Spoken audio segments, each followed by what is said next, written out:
বেশ কিছুদিন হলো আমাদের এখানে কন্টিনিউ বৃষ্টি হচ্ছে আর এই রকম ঝোড়ো হাওয়া বইছে। সব সময় বৃষ্টি হচ্ছে আর একদমই কিন্তু রোদের মুখ দেখতে পাওয়া যাচ্ছে না। সব সময় বৃষ্টির কারণে দেখুন বাড়ির পেছনে জলে ভরে গেছে। এখন একটু বৃষ্টিটা থেমেছে, তবে আকাশটা দেখুন ঘন কালো মেঘে একদম ঢেকে আছে। যে কোনো মুহূর্তেই আবার বৃষ্টি আসতে পারে। তো এই রকম বৃষ্টির মধ্যে আমার হাজব্যান্ড বাজারে গিয়ে 3 রকমের মাছ আর কয়েকটা সবজি নিয়ে এসছে। মাছগুলো আপনাদেরকে খুলে দেখাই। দেখুন এই প্যাকেটের মধ্যে কি মাছ আছে দেখি, চলুন খুলে দেখাই। এটা হচ্ছে দেশি চিংড়ি।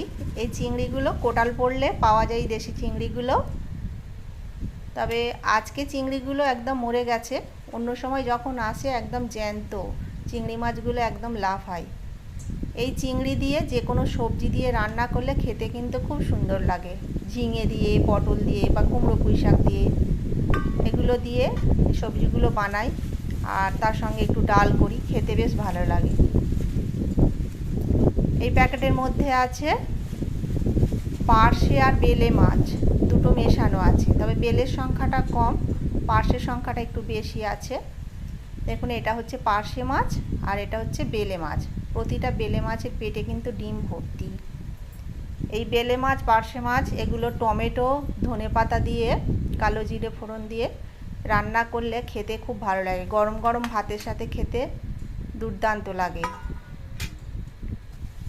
আর এনেছি ইলিশ মাছ। দেখুন ইলিশ মাছটা কিন্তু একদম টাটকা, একদম ফ্রেশ ইলিশ। ইলিশ মাছটা দেখুন একদম সাদা চকচক করছে, আর মাছটা কিন্তু একদম মোটা আর চওড়া। এরকম মোটা চওড়া মাছ কিন্তু খুব ভালো হয়। এই মাছেরই তেল হয়। যে মাছ দেখবেন একটু চওড়া মোটা, সেই মাছেরই তেল হয়। আর যে মাছের তেল হয় খেতে কিন্তু বেশ স্বাদ লাগে। দেখুন মাছটা কিন্তু খুবই ভালো। এবার তাহলে মাছগুলো সব বেছে ধুয়ে পরিষ্কার করে নিই।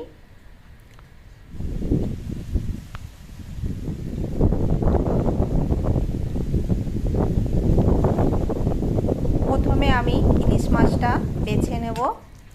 তো একটা চামচ দিয়ে প্রথমে আঁশটা ছাড়িয়ে নিচ্ছি। মাছের কাটিং করার ভিডিওটা আমি করেছিলাম, দুর্ভাগ্যবশত ভিডিওটা কোনো কারণে ডিলিট হয়ে গেছে, সেই জন্য আপনাদেরকে দেখাতে পারলাম না ভিডিওটা। তাহলে আজকের মতো এই